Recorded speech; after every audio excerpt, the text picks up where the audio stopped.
Breaking news में बड़ी खबर आपको बता रहे हैं। सम्राट चौधरी का एनकाउंटर से लेकर बुलडोजर एक्शन लगातार जारी है, लेकिन इस बीच जब आरजेडी के खेमे में हलचल मची हुई है। तरह तरह के ट्वीट जो है उनके द्वारा किए जा रहे हैं, पोस्ट जो है उनके द्वारा की जा रही है और एनकाउंटर एक्शन को लेकर सवाल उठाए जा रहे हैं। लगातार उनको पहले भी डर सता रहा था जब योगी आदित्यनाथ चुनावों के बीच प्रचार प्रसार कर रहे थे। ऐसा लग रहा था कि कहीं बाबा का बुलडोजर और एनकाउंटर नीति जो है बिहार में ना आ जाए। और अब जब ये एक्शन बिहार में शुरू हो गया है तो आरजेडी के खेमे में हलचल मची हुई है। इस मामले में ज्यादा अपडेट के साथ मेरे साथ जुड़ रहे हैं मेरे सहयोगी हर्ष भारद्वाज जी। सर, आरजेडी के खेमे में बहुत परेशानी है क्योंकि एनकाउंटर नीति जो है अब बिहार में भी शुरू हो गई है। बिल्कुल, देखिए परेशानी इसी बात से इस शब्द का इस्तेमाल जो आपने किया है इसका अंदाजा इस बात से लगाया जा सकता है कि आज आप आरजेडी के ट्विटर अकाउंट को देखेंगी तो बैक टू बैक 8 से 10 ट्वीट आपको नजर आ जाएंगे जो इस वक्त हम यहाँ चला भी रहे हैं। और ट्विटर अकाउंट के माध्यम से वो कहीं ना कहीं जो पूर्व में ट्विटर था अब एक्स है, मधेपुरा, रोहतास, कई जगहों पर आपराधिक मामलों को लेकर, सीतामढ़ी से लेकर इन्होंने ट्वीट किया हुआ है। बिल्कुल, और ट्वीट में ये कहा है कि देखिए कितनी तेजी से अपराध बढ़ रहा है जब आपकी सरकार आई है।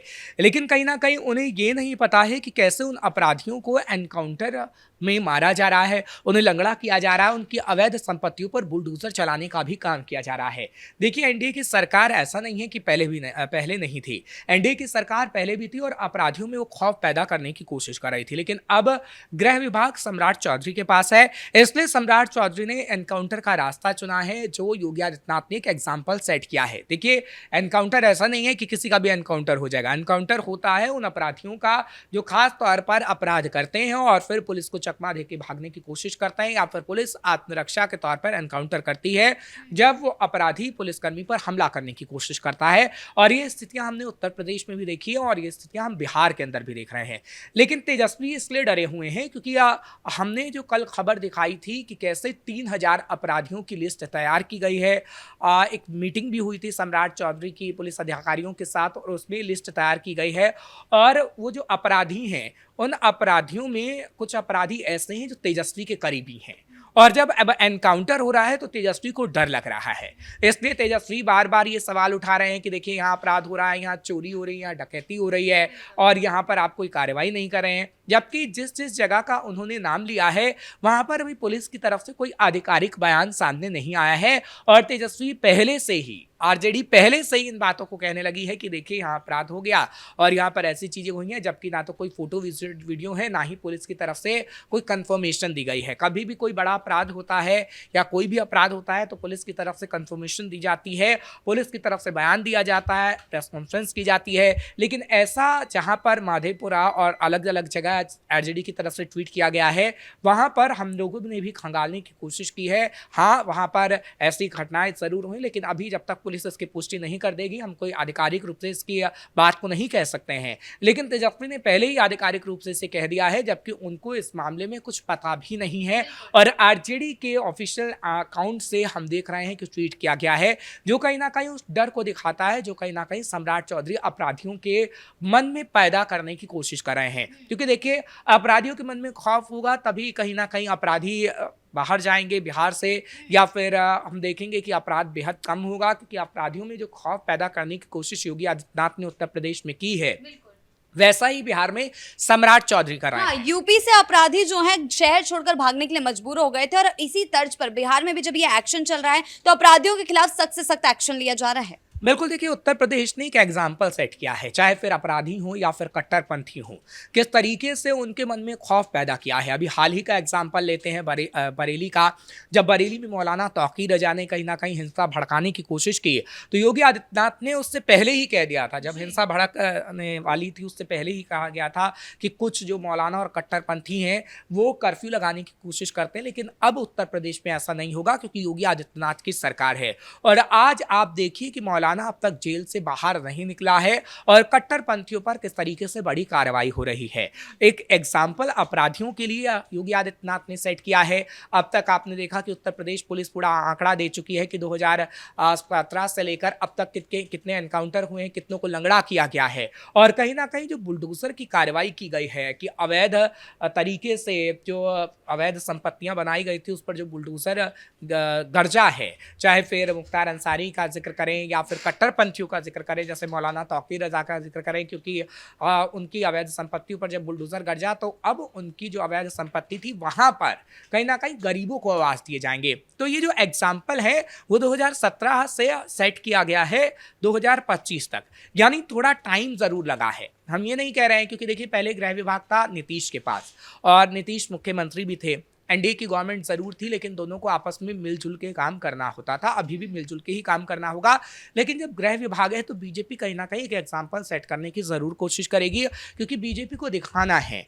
और बीजेपी को बताना है कि जो हमने काम आपके लिए कहा था कि हम करके दिखाएंगे वो हम कर रहे हैं। योगी आदित्यनाथ को आपने देखा कि योगी आदित्यनाथ को थोड़ा समय लगा है, ऐसे नहीं कि सरकार आई तो 100 दिन के अंदर अंदर पूरा अपराध खत्म हो गया। अपराध अभी भी उत्तर प्रदेश में खत्म नहीं हुआ है, लेकिन हाँ कम हुआ है। योगी आदित्यनाथ को अभी थोड़ा और समय लगेगा और हम देखेंगे कि उत्तर प्रदेश से पूरी तरीके से माफिया खत्म होगा और अपराधियों को मिट्टी में मिलाया जाएगा। ठीक उसी तरीके से अगर बिहार का जिक्र करें तो बिहार में अभी सरकार बनी है नई नवेली, गृह विभाग नया नवेला आया है सम्राट चौधरी के पास, तो थोड़ा तो समय दीजिए, थोड़ा समय जरूर लगेगा और आप देखिएगा कि चुन चुनकर अपराधियों को जेल में डाला जाएगा। आप देखिएगा कि लंगड़ा उन अपराधियों को किया जाएगा जो कहीं ना कहीं बड़े अपराध में संलिप्त हैं, क्योंकि उनकी लिस्ट तैयार हो चुकी है और बड़ी कार्रवाई हो रही है। अभी हाल ही में हमने देखा कि किस तरीके से जो बिहार का कुख्यात अपराधी था उसे जमशेदपुर से गिरफ्तार किया गया, यानी जो अपराधी बिहार छोड़कर भाग भी रहा है और वो छिपने की कोशिश कर रहा है उसे भी पुलिस वहां से दबोच कर ला रही है। यानी बिहार में अब बड़ी तेजी से कार्रवाई शुरू हुई है और यही तेजस्वी को पसंद नहीं आ रहा है। आपने बिहार के अंदर देखा है जब लालू की सरकार रही थी तो लालू की सरकार में किस तरीके से अपराधियों को अपने घर बुलाने का काम किया जाता था। सवाल यही उठ रहा है ना कि कैसे तेजस्वी यादव अब क्यों ट्वीट कर रहे हैं। जब उनसे जंगल राज पर सवाल किए जाते थे तब तो उन्होंने चुप्पी साध रखी थी, तब वो कुछ नहीं कहते थे, और अब जब एनकाउंटर नीति चल रही है, बुलडोजर एक्शन चल रहा है, तो उनकी बौखलाहट जो है सामने आ रही है। बिल्कुल, देखिए बौखलाहट सामने तो आएगी। हालांकि ये ठीक बात है कि आप विपक्ष में हैं और आप सवाल उठाइए, लेकिन बेतुके सवाल को उठाना आपको नहीं चाहिए, क्योंकि देखिए अभी आप हारे हैं और वो भी बुरी तरीके से हारे हैं। ठीक है कि आपने हार का मंथन किया और अभी भी 26 से तकरीबन 30 तारीख तक ये कहा जा रहा है कि जिस जिस उम्मीदवार को उतारा गया था उनसे बातचीत होगी, हार के कारणों का पता लगाने की कोशिश होगी। आपको अभी उस पर ध्यान देना होगा।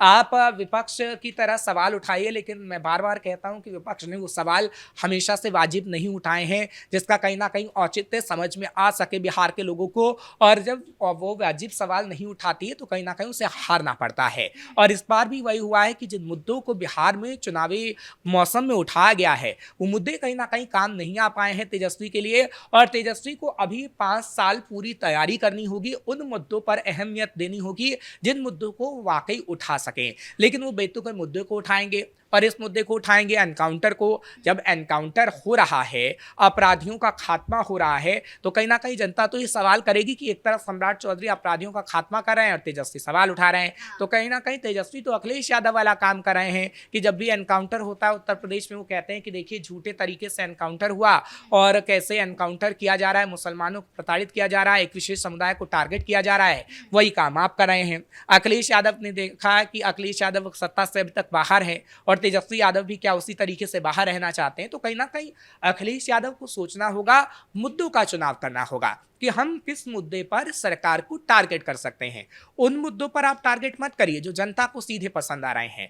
आपने बिहार के चुनाव में देखा था कि बिहार के चुनाव में जब योगी आदित्यनाथ चुनाव प्रचार कर रहे थे तो कितना बुलडोजर वहां पर खड़ा था, उससे साफ तौर पर अंदाजा लगाया जा सकता है कि कैसे वहां की जनता चाहती थी कि बिहार में एनडीए की सरकार बने तो बुलडोजर गरजे। और अब वही स्थिति देख रहे हैं हम बिहार के अंदर बुलडोजर भी चल रहा है, एनकाउंटर भी कहीं ना कहीं हो रहा है। तो ये जनता को पसंद आ रहा है और जनता के पसंद के मुद्दों को अगर आप उछालेंगे और जनता के पसंद के मुद्दों को खास तौर पर उस पर सवाल आप उठाएंगे तो कहीं ना कहीं आप पे गाज गिरनी तो तय है।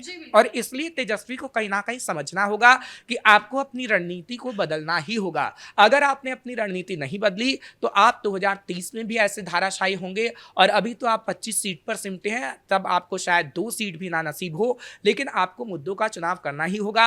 और अगर आपने इन मुद्दों का चुनाव नहीं किया तो हाल आपका बहुत बुरा होने वाला है। पहले भी जनता के मन में भ्रम डालने की कोशिश जो है की जा रही थी, तरह तरह के मुद्दे उठाकर जो बेबुनियाद थे, और अभी भी इस तरीके के ट्वीट से जनता के मन में भ्रम ही डाला जा रहा है। देखिए, भ्रम तो आज भी डाला जा रहा है। आज संविधान दिवस है, उदित राज का बयान देख लीजिए आप, आरजेडी के नेताओं का बयान देख लीजिए आप। उदित राज कह रहे हैं कि संविधान खतरे में है, लोकतंत्र खतरे में है। राहुल गांधी ने कह दिया है कि लोकतंत्र खतरे में है। तो कहीं ना कहीं जब आरजेडी के लोग और कांग्रेस को लोग ऐसा नैरेटिव चलाते हैं तो नैरेटिव कहीं ना कहीं काम नहीं कर पाता। एक बार आपका तुक्का लग जाएगा। लोकसभा चुनाव में हमने देखा कि आपने संविधान की प्रतियां लहराई और वो नैरेटिव गढ़ने की कोशिश की, लेकिन वो बिहार चुनाव में काम नहीं आ पाया। आपने बिहार चुनाव में भी देखा कि जब राहुल गांधी और तेजस्वी यादव रैली कर रहे थे तो संविधान की प्रति लहराई गई थी और राहुल गांधी की तरफ से बाकायदा लहराई गई थी और कहा गया था कि हमारा संविधान खतरे में है। लेकिन वो नैरेटिव काम नहीं आ पाया। लोकसभा चुनाव में तो आपका तुक्का लग गया, लेकिन विधानसभा चुनाव में आपका वो नैरेटिव काम नहीं आ पाया, क्योंकि जनता समझ गई कि आपने एक नैरेटिव गढ़ा था और अब बार बार वो नैरेटिव आपका काम नहीं आ पाएगा। अब देखिए, आरजेडी के नेता, आप ट्वीट देखिए, लगातार किए जा रहे हैं कि संविधान खतरे में, अगर आपको संविधान को बचाना है तो कहीं ना कहीं मोदी को बाहर करना ही होगा। ऐसा राहुल गांधी भी कह रहे हैं, ऐसा उदित राज भी कह रहे हैं, तमाम जो लोग हैं विपक्ष के वो कह रहे हैं। संविधान खतरे में नहीं है। जब कांग्रेस की सरकार थी तभी हमने देखा है कि संविधान में कितने संशोधन हुए हैं, क्या कुछ हुआ है, जबकि बीजेपी की सरकार में, एनडीए की गवर्नमेंट में ऐसी कोई स्थिति नहीं हुई है। और जो एक नैरेटिव गढ़ा गया था कि संविधान को ये पूरी तरीके से बदल देंगे, अभी देखिए एनडीए की गवर्नमेंट ही है केंद्र के अंदर, लेकिन क्या संविधान से कोई छेड़छाड़ हुई है? नहीं हुई है। तो जनता समझ गई है कि आप एक झूठा नैरेटिव गढ़ने की कोशिश करते हैं और आरजेडी वही करती है और इस बार भी वही कर रही है। जी, बहुत बहुत धन्यवाद आपका इन तमाम जानकारियों के लिए। तो कुल मिलाकर बुलडोजर एक्शन और एनकाउंटर एक्शन से आरजेडी के खेमे में हड़कंप मचा हुआ है। देखा जा रहा है कि किस तरीके से उनके ट्वीट से उनकी बौखलाहट जो है सामने आ रही है। हालांकि जनता के मन में एक भ्रम डालने की कोशिश जो है इन ट्वीट के द्वारा की जा रही है, लेकिन अब जनता इनकी बातों में नहीं आएगी। ब्रेकिंग न्यूज में फिलहाल इतना ही। कैमरा पर्सन कुणाल के साथ मैं शिवानी रतूड़ी, कैपिटल टीवी बिहार।